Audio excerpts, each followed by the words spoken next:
An interactive narrative adventure that kicks off with its protagonist, a private investigator, waking to discover that their chookie, Alex, has been kidnapped is an interesting premise. When that private investigator is also a hungover koala named Stone, this Aussie adventure takes a turn onto the road of unpredictability. Grounded in Aussie humour, Stone must interact with an array of other anthropomorphic characters to find out what happened to Alex. The banter between Stone and his cast is excellent. The player is often able to choose a soft or hard-ass response in conversation, the latter typically resulting in explicit language that regularly forces a giggle from the player. Are you fucking hiding something? I'll wreck this joint. Stone, I fucking hate you nowadays. How you respond to the other characters is how you should expect to be treated too.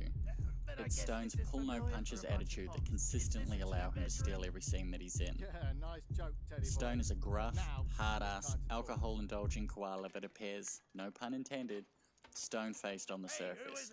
But as the story unfolds, it becomes apparent that Stone has layers, and it's this depth that really brings dimension to his character and the story.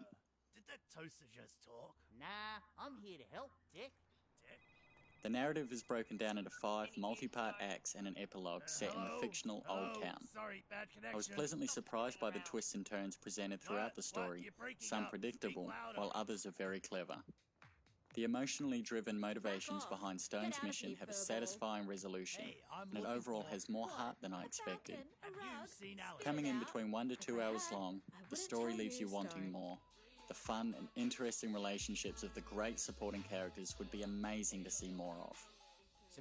As a third-person interactive adventure, the gameplay is simple, asking little more from the player than to walk around half a dozen locations, interacting with characters and objects, and choosing dialogue and conversation. While walking around the Echo Club, Stone can dance to the techno music. And while walking anywhere else, he can light up a cigarette for absolutely no reason at all, and I love that. The randomness is a huge part of the game's charm. Lauded as a hip-hop, stoner noir, Stone would not be complete without an appropriate hip-hop soundtrack, and it absolutely delivers.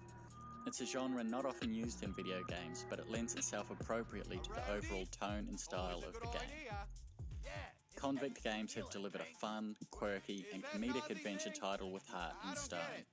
Ultimately, it's a story worth telling, and I for one can only imagine what other stories might be possible in this world. Fuck!